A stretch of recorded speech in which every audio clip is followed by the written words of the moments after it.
Hey guys, this is Austin, and today I'm here with a tutorial showing you how to back up your SHSH blobs as well as downgrade your firmware on an iPhone, iPod Touch, or iPad. Now the way we're going to be doing it today is using iFaith. Now iFaith is a little different from something such as Tiny Umbrella, and what it allows you to do is pull the SHSH blobs from your device rather than relying on Apple to still be signing them. If you guys are not familiar with what SHSH blobs are, I'll be brief. Basically what an SHSH blob is, it is a key that Apple gives you, and it is unique to every device and every firmware. So let's take, for example, I have an iPod Touch here, and it was on 4.3.3.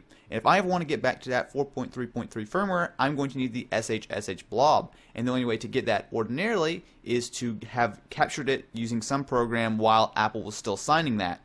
But as soon as the new firmware comes out, Apple stops signing it, and you have no way of getting back to that old firmware.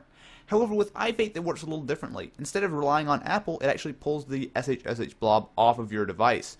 So, for example, I have an iPod Touch on 5.0.1 here. However, if it was on 5.0, for example, we could pull it right off there and not have to worry about Apple not allowing us to downgrade to whatever firmware we like. So once you download the program, it is Windows only, but once you download it, there's going to be a few options here. But very simple, ignore everything else except dump SHSH blobs. Now once you get to this, it will give you a little information. Now this is compatible with most but not all devices. So basically this is going to be compatible with all iPhones, iPod Touches, and iPads, with the exception of the new iPhone 4S as well as the iPad 2. If you have the iPhone 4S or the iPad 2, you're a little out of luck, but if you have pretty much any other device, this should work. So you need to go ahead and click proceed and go through the credits and thanks. It will ask if you're dumping an Apple TV 2, which we are not. And so we're ready to begin. So at this point, you need to go ahead and plug your iPhone, iPod Touch, or iPad in. And I do want to take this opportunity to mention that you do not need to be jailbroken, and this will not jailbreak or anything. It will basically just get a little information off your device. And by information, I mean the SHSH blobs, not like anything personal or anything like that. Alright, so all you need to do is shut off your device and be sure it is plugged in, and turn off iTunes or anything like that if it was open. So hold the power button for just a second until you get the slide to power off. This will take just a moment, and I do want to mention that if you are using a tethered jailbreak, you will need to boot as tethered after this, but not a huge deal, shouldn't take just a moment. So once your device is shut off, we can go ahead and begin, and what we're going to do is enter DFU mode. So if you've ever jailbroken before, it's going to be really simple, very obvious, but I'll go ahead and walk you guys through it if you've never done it before. Alright, so we're all done here. We're ready to click start. So as soon as you hit start, it'll give you a little countdown. We're going to need to hold the power and the home button for 5 seconds. So ready, set, go. So you're going to hold them both together for 10 seconds.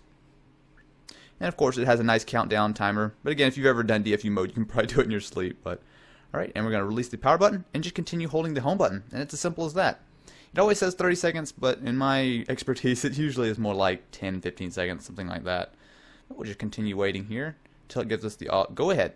At this point, you can set your device down and just give iFaith a few minutes to go ahead and go through all of the different SHSH blobs and dump them. So as soon as it's done with this, I'll be right back. Alright, so once it's all done, it will ask you to save the SHSH cache. So just save it in a safe place, preferably somewhere that you won't lose it. It'll take just a moment and then it will save it. On top of that, it will also save it to a server, so if for some reason you're not able to actually get the physical file on your computer, you can always re-download it. So there we go. It's as simple as that. We can click OK, and it will bring us back to the main page. Now, for most of you guys, you're going to be done. You've backed up your SHSH blob, whatever firmware you were on. But to make sure, I recommend go ahead and click available, show available SHSH caches.